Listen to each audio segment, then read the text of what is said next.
Welcome in to the Monday new week edition of the Fun Astrology Podcast. Thomas Miller, thanks for stopping by. Glad you're here. All right, first thing, business first. I want to thank you guys so much for the outpouring of love in the Facebook group. You guys are amazing, and I've responded in there, but I just wanted to say, for all who shared the love of just concern and wanting to make sure that I was okay, thank you.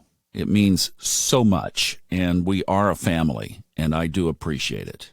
And we're going to get through this. It is fixable, and what this has pointed me to is go get it fixed so that I can be around for a long, long time and able to run at full speed, which is what we're wanting. Okay, so that aside, I really do appreciate it. I think we can get there to a solution, and I am going to be working on it both for myself and for you. Let's talk about this Monday, 10-10 sky. Busy week. So today, first thing, kicking off the morning, all of these times are Eastern around here. Venus opposes Chiron. Now, Venus is in its own sign of Libra. It's been moving through quickly. It's already halfway through, and that's where, on the other side of the chart, it meets the wounded healer, Chiron, which of course is in Aries. This opposition takes place at 14 degrees. And speaking of Aries, the moon is in Aries right now, and it, at 10 o'clock this morning, goes void of course, where it will be most of the rest of the day. It's a 7-hour void of course because it moves into Taurus at 5 o'clock this afternoon. So you've got that energy shift from Aries fire to Taurus earth. It also will put the moon in the same sign as the Uranus-Saturn square. And listen, I know you may not be into the financial piece of things that we talk about. Really, the Saturday episode that we did 2 days ago was not heavily financially loaded. It was a lot more astrology loaded. And the big signature that's going on right now, and we still have it through Wednesday, is Saturn and Uranus at the same degree in a square to each other. Saturn in Aquarius, Uranus in Taurus, with Jupiter at the midpoint of that square, which amplifies that square.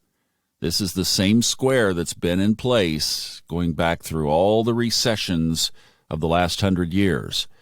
And now, for the next couple of days, starting this afternoon, the moon will be there with Uranus loading up the surprise factory. It's also the sign of the financial markets and money in general, so there could be some amplification around moolah. I've really been kind of preparing for this with all of this stuff that I've been doing financially, and what I would say is set intentions around your own money. Remember, we don't have to play into the common collective mass consciousness energy here. We are co-creators with highest source. So you get in there and you just say what your Uranus money surprise is going to be and how abundant it's going to be. Not whether, it's how much money is going to come to you, right?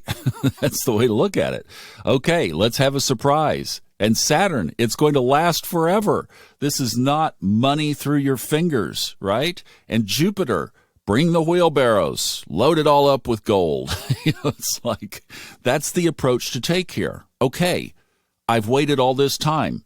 This is a money shift. Thank you, universe. Thank you for the ideas. Thank you for the plans. Thank you for the ability to execute. Thank you for the past knowledge that I'm building on. And thank you for all these wheelbarrows that are going to be, it's almost like, think of little workmen or your neighbors or somebody that are bringing these wheelbarrows into your home and just dumping gold bars right there. Big pile of them.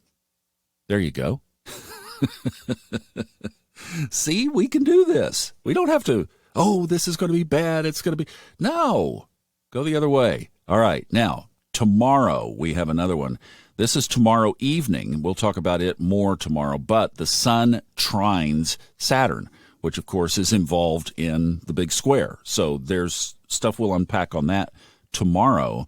And then Wednesday is a big day. Actually, 2 more big days I want to highlight this week. Wednesday is the big square between Mars and Neptune. Mars in Gemini in the shadow, getting ready to slow down on October 30th. Where have I heard that date before? In air Gemini, squaring watery Neptune in Pisces, which is in retrograde. Know that we are in the applying energy of that big time today, tomorrow, and then Wednesday it hits real early in the morning, 1:46 a.m. So it's a today and tomorrow applying, waxing, building energy toward that aspect. We'll talk about that one more tomorrow. We'll kind of combine the Sun, Saturn, and the Mars, Neptune tomorrow. Then the other one that I wanted to mention, just to put on your radar that you can stick under your cap, is what we call the moon wobble around here. It was a term that somebody back in the 1930s came up with. Maybe as the week unfolds, I'll go back and dig up the history on the moon wobble. I learned about it from some guy on Facebook, but basically it's when the next aspect will be the sun conjoining the south node of the moon. Whenever the sun either conjoins one of the nodes or squares them, which happens just shy of every 90 days, it's almost on a Mercury retrograde kind of schedule, but fortunately these two have not coincided. It ends up being something where things happen in the world. Typically, it's kind of one big event or maybe a couple of events that you read about during the period. Well, from the time of the exact conjunction, in this case, November 5th, when the South Node and the Sun conjoin in Scorpio, we back up, and there are two schools on this. So I'm going to give you both options. One is you back up 21 days from that time. So that puts us to Saturday of this week, the 15th, is 21 days prior to the Sun-South Node conjunction. There's another school that says back up 14 days. Well, that would be next Saturday.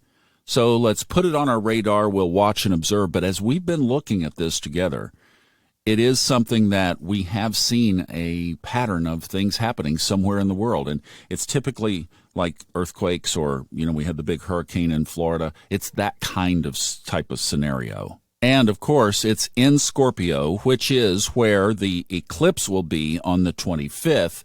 That's the partial solar eclipse. And then the lunar eclipse will be on November 8th, also under the influence or the waxing, fading influence of this moon wobble. So we've got all of that ahead.